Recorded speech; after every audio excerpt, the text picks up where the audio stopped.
Elias sat in a cafe on a rainy Thursday afternoon, surrounded by the low hum of conversation and the clinking of coffee cups. People were talking about office gossip, about the weather, about last night's episode of some popular series. It was noise without depth, chatter without roots. He stirred his coffee absent-mindedly, staring at the steam that curled upward like thoughts no one would ever hear. He wasn't alone in the room, far from it. But he felt a kind of isolation that no amount of company could fix.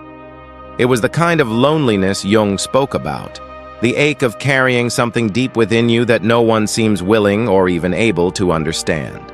Elias wasn't antisocial. He tried. He laughed when the jokes came, nodded when it was his turn to nod, and even shared stories about his day. But the conversations always skimmed the surface, like a flat stone skipping across water.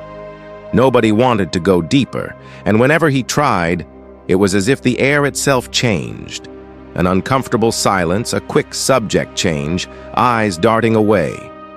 One evening, after another gathering where he felt like a ghost in plain sight, Elias took a long walk through the city. Neon lights reflected on wet pavement. Street performers played cheerful tunes for hurried strangers. The whole world seemed dressed in a mask, pretending everything was fine.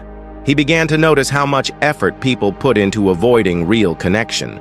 The jokes, the banter, the rehearsed politeness, all of it was a shield against vulnerability. Elias realized something that chilled him. In this world, the ability to speak openly about what truly matters had become a rare and almost dangerous act. That night he went home and dug out an old journal. He began to write down everything he wished he could say out loud, thoughts about mortality, about love that burns and fades, about the strange beauty of fleeting moments. The pages filled quickly, and for the first time in weeks he felt lighter. But writing wasn't enough. He wanted dialogue, not just monologue. So he began searching for people who might speak his language, not the language of small talk, but the language of the soul. It took months. He went to philosophy meetups, art exhibits, book readings. Many were still surface level, but occasionally, he would meet someone whose eyes lit up when he spoke of ideas rather than trends. One day, at a small poetry gathering in a dimly lit bookstore, Elias met Mara. She was reading a piece about grief, her voice trembling yet steady. The room was silent, not the awkward kind he was used to, but the reverent kind that means we are with you. After the reading, he approached her. They spoke for hours, about death, about the weight of unspoken truths, about how hard it is to live authentically in a world obsessed with appearances. There was no rush, no performance, no fear. It felt like taking a deep breath after holding it for too long. Through Mara, Elias began meeting others who lived on the same wavelength. They were scattered, rare, like wildflowers growing between cracks in the city's concrete.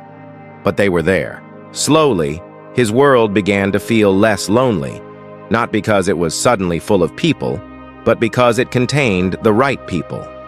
Elias came to understand something important. Individuation, the process of becoming your truest self, almost always leads to periods of isolation. Not everyone will understand your journey. In fact, some will avoid you precisely because you challenge the shallow rhythms they've grown comfortable with. But individuation also acts like a beacon. The more you live authentically, the more you attract those who are doing the same. And when those connections happen, they are far richer than the constant presence of those who never really see you. Years later, Elias still spent much of his time alone, but it was no longer a lonely solitude.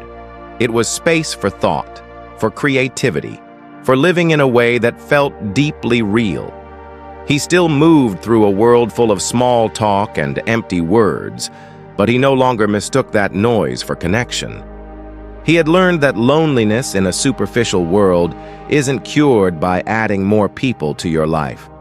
It's cured by finding those rare souls who are willing to meet you in the depths, and by having the courage to be that kind of soul yourself. And sometimes, that journey begins in the quietest of moments, in a cafe on a rainy Thursday afternoon, staring into a cup of coffee, finally deciding that you will no longer be content with conversations that never touch the heart.